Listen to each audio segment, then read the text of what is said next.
teams typically are sluggish and slow on the second night of a back-to-back, but that certainly wasn't the case for the Boston Bruins and New Jersey Devils on Sunday. After both teams suffered disappointing losses Saturday night, the clubs turned in an exciting, highlight-filled performance at Prudential Center. The Bruins, however, made just a few more plays than their opponent, earning a 5-3 win. Only one Bruins goal came by a 5-on-5 play, as the Bees netted 2 shorthanded goals, a power play tally and an empty netter as well. Anton Khudobin posted a fine performance in net, stopping 35 of 38 shots. With the win, the Bruins improved to 34-12-8, while the Devils fall to 27-28. Here is how it all went down. Bizarre start. There was a little bit of everything in a high-paced first period, which saw the Bruins lead 2-1 following the opening 20 minutes. The Devils looked primed for the game's first tally when Patrice Bergeron hooked Travis Zajac on a breakaway just over 6 minutes into the period.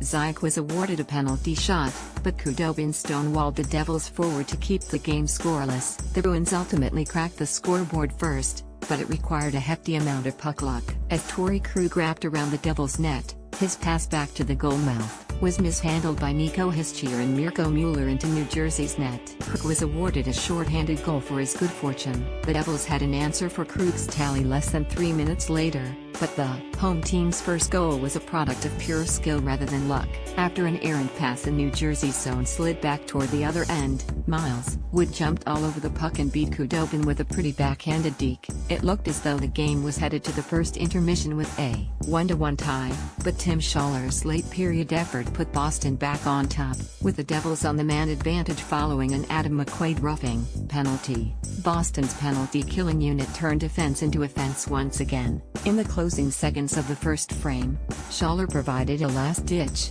wraparound attempt and scored Boston's second shorthanded goal of the game by muscling the puck over the goal line. Role reversal. Boston outscored New Jersey 2-1 in the first period, but it was the Devils who were on the right side of the advantage in the second. New Jersey wasted little time evening the score, as Taylor Hall potted a gorgeous goal just 31 seconds into the second period to even things up at 2-2. Less than 2 minutes later, Boston retook the lead, after a lucky, shorthanded goal opened the scoring.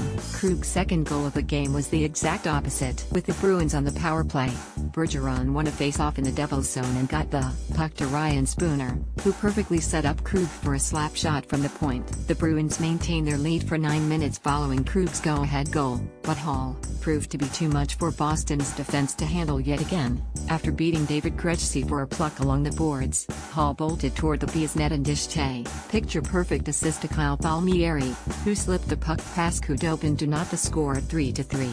Drought over. Entering Sunday, it had been 364 days since McQuaid found the back of the net.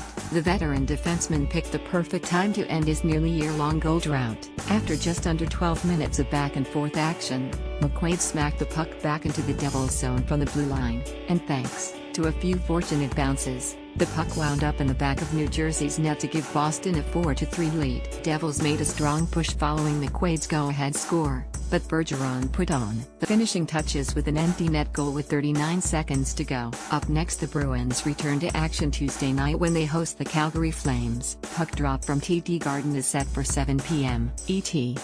Thumbnail photo via Ed Milholland, USA Today Sports.